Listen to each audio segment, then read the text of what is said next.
If there was only one thing that you could learn from me in my videos, it is how to identify and trade short squeezes. It is my bread and butter setup.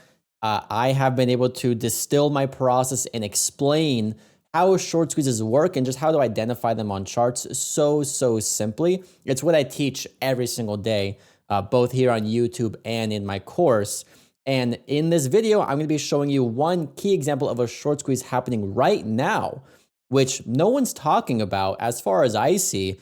I am long this stock from 440s and it's currently sitting at $11 per share and it still is squeezing shorts. Like, this is such an obvious setup and this chart is so good to learn from. If you're a newer trader or you're trying to kind of understand the basics of trading previous resistance as new support, this is the chart to study because it is holding levels perfectly. And it just has such a good story. What I love to tell my students is that you have to be able to look at the chart and not look at the candles, but look at the candles as a way to tell a story of how traders are acting in the market. And if you can tell that story in such a way where it's very evident that sellers are trapped, well, then you have a short squeeze and it's easy money. Like I said, I'm long this stock from 460s and it's up at 11 bucks right now. I've taken some partials, but I'm holding most of my size. Now, of course, nothing's guaranteed in the market. I don't know for sure this is going to squeeze, but I do know some things that give me a very high edge that holding it is a good choice. So I'm going to break down this stock. It has a lot of interesting things about it. So stick around, take some notes, and hope you enjoy. So first and foremost, this stock is DOMH, Dominary Holdings, and I'm going to do my best to keep this a bit concise, but I want to get this video out before market open on Tuesday. By the way, one very cool thing is that I record all of my pre-market webinars, and I did a webinar on this morning on February 10th. You can see the screenshot here where I was literally breaking down my plan for DOMH, and it played out perfectly. Anyways, for a first green day gapper, all I do is I say, hey, let's look and see if there's anything interesting going on. First thing I do is just mark off where that pre-market high is.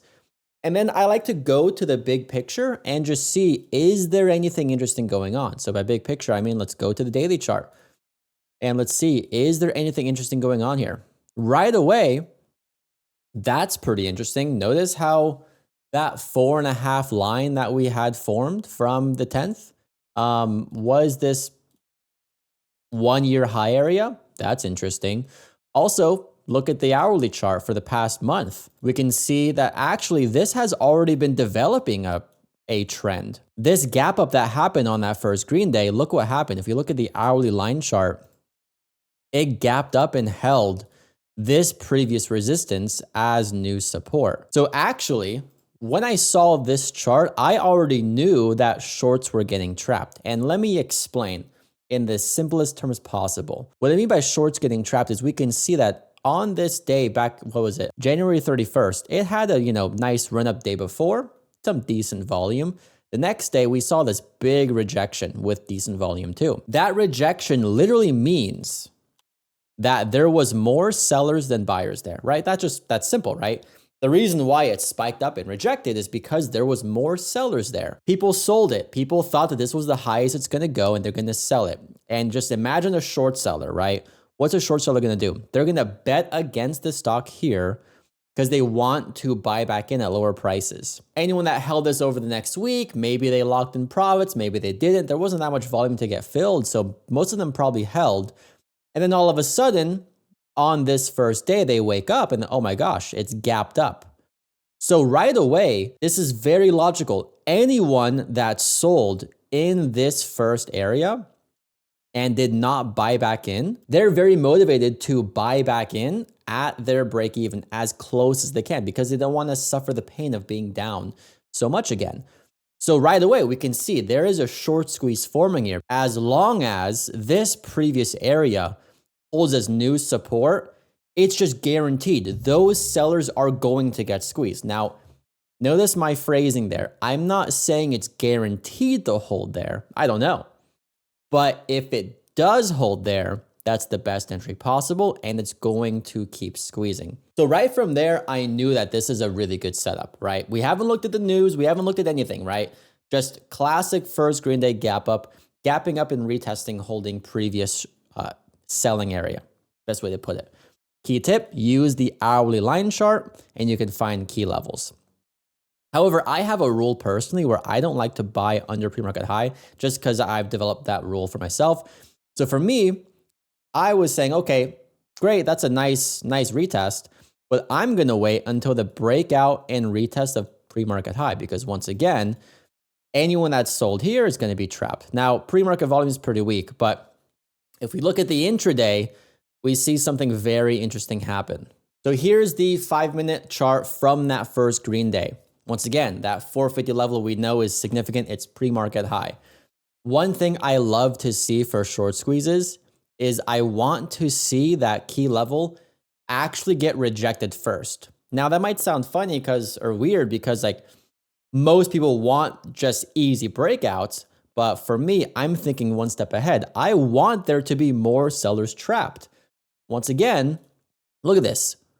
The stock bounced up, squeezed that market open, even halted, right? Imagine how bullish this looked. But then next candle after unhalted, it massively rejected. A rejection simply means that there was more sellers than buyers in this area. Simple. So once I saw that rejection, we now have evidence that intraday, there is a lot of people that sold into that rejection. And they were assuming or, hoping that that's the top and it's going to fall from there. I can almost guarantee that if I spoke to a short seller that was shorting here, their plan was to cover once it broke below the pre-market lows. And we can see it did not break pre-market lows. So anyone that did short here likely never got a chance to cover. And so when it broke out, they're all trapped. This to me was the most obvious setup for a short squeeze possible. Once again, look at the daily chart. This is previous year highs at least. No resistance overhead. We can see that it's already stair-stepping up on the hourly chart. So there's already shorts getting trapped from a few weeks ago. And now today we're seeing more shorts trapped. And look at how perfect this chart looks like. It's actually insane. Look at this hourly line chart. We have that breakout and retest of previous resistance as new support. It is actually perfect. So I got long into that break and retest of 460s. My plan here was I'm going to use max loss, next support lower, 3.6. That's what I do on every single trade. In fact,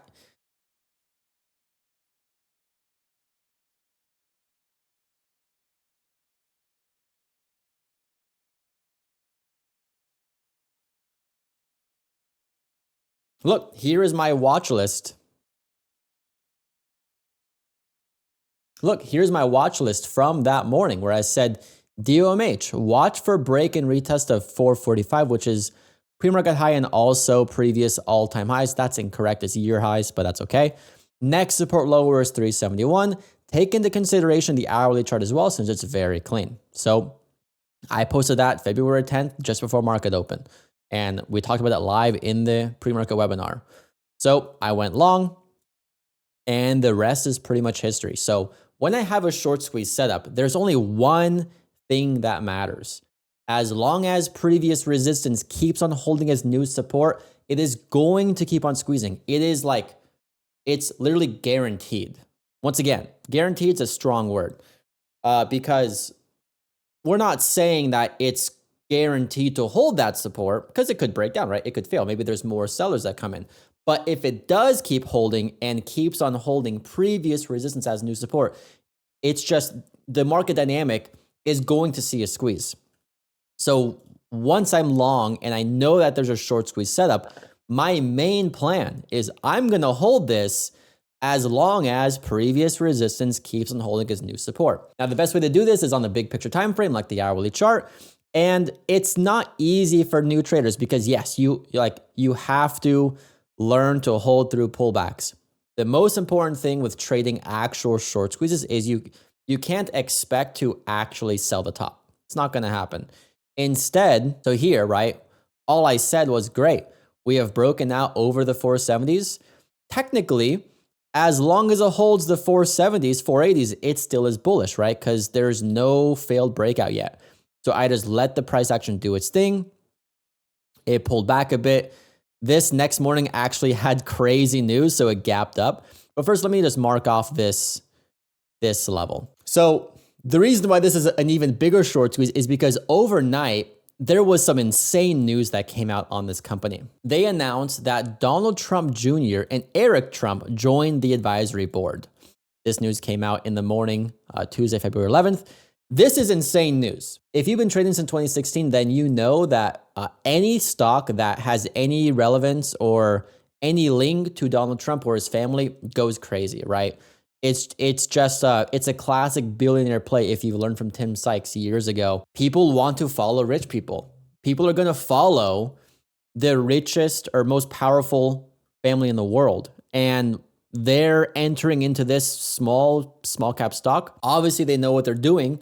They have some more information, right? They have close connection to the president. They're literally in the White House. This news is crazy. And so this, right, just makes it even more powerful. And so we saw the stock gap up. Now, once again, we had this previous resistance set. So when we gapped up the next morning, all I cared about, as long as 618 holds, it's bullish still. And the reason why you have to think bigger like this is because you like, just imagine how many short sellers or people in general saw this huge gap up and chose to sell. Great, they made some profits, whatever. But anyone that is actually short selling it, they're focused on just this sliver of price action here. And for some reason, short sellers are so blinded or so blind to the bigger price action that they have no awareness that they're just selling into key levels of support.